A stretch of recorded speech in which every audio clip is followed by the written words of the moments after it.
Can I suggest a downside to the Paul Walker Fast and Furious example you used, which is that, you know, if you think about an actor's work, if you had a contract for a 10-week job on a movie, in that case, let's say I could spend the first 3 days scanning your body completely into my database and then scanning your voice into my audio database.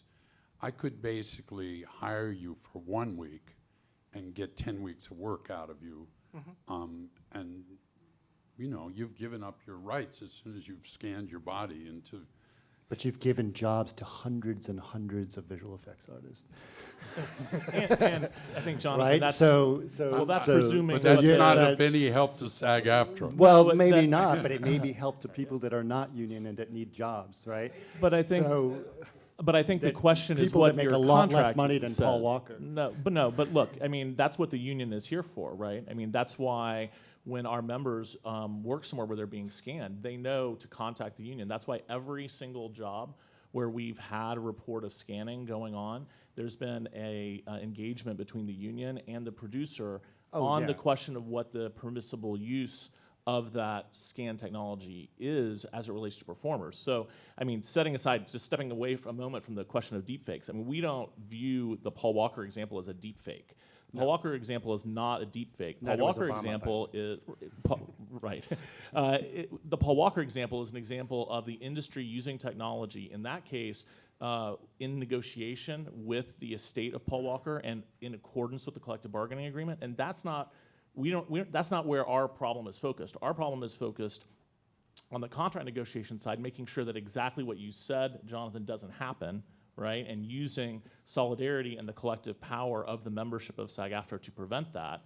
And then on the deepfake side, it's a totally different issue. Deepfake side is about people who don't respect contracts. They're not in negotiations. They're not in business in the same way that the industry producers are. And those people require legislative efforts and other kinds of ways to make a dent in what is happening. And what Weil said is right. I mean, there's going to be an arms race of detection. I mean, you know, the stuff that Facebook announced yesterday about combating deepfakes, it's applaudable as a headline, right? But I encourage everyone in this room to actually look at the blog post that Facebook made that explains what their new policy is, because like everything, the devil's in the details here, and this is exactly why you need collective representation. That's why you need outside pressure, and fundamentally, it's why we can't trust these companies to self-regulate, and that's why we need legislative action, because just take a look at it. It's an extremely narrow definition of deepfake. They've got 2 criteria that you have to meet. It has to be edited or synthesized in ways that aren't apparent to an average person and that would likely mislead someone into thinking that a subject of the video said words that they did not actually say.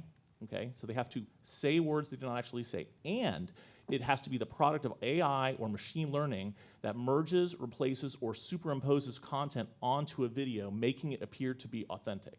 And I guarantee you, they are going to interpret those statements with great precision to require those specific elements. So if you have a deepfake that doesn't merge, replace, or superimpose content onto a video, for example, let's say you have an audio clip, doesn't fall under that definition, and they go on to explain, oh, well, then you've got the community standards and the other things that we use, which we all know didn't work in 2016 and aren't working now. So I just think, you know, this is why it's a more complicated problem than it appears on the surface, and we can't let the headline of, oh, Facebook is doing something about deepfakes, so it's not a problem anymore, let's not worry about it.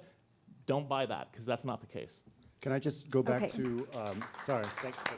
Hey, Really there's good. a Hold on. million views of Obama shaking hands with the Iranian president on Facebook today. 1 million views. A picture that never happened.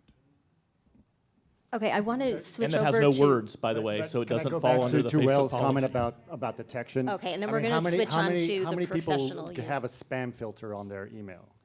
A lot of people, right? So 96% of your bad actor emails get filtered through the spam filter, like your detection of deepfakes. So there's that 4% that goes through.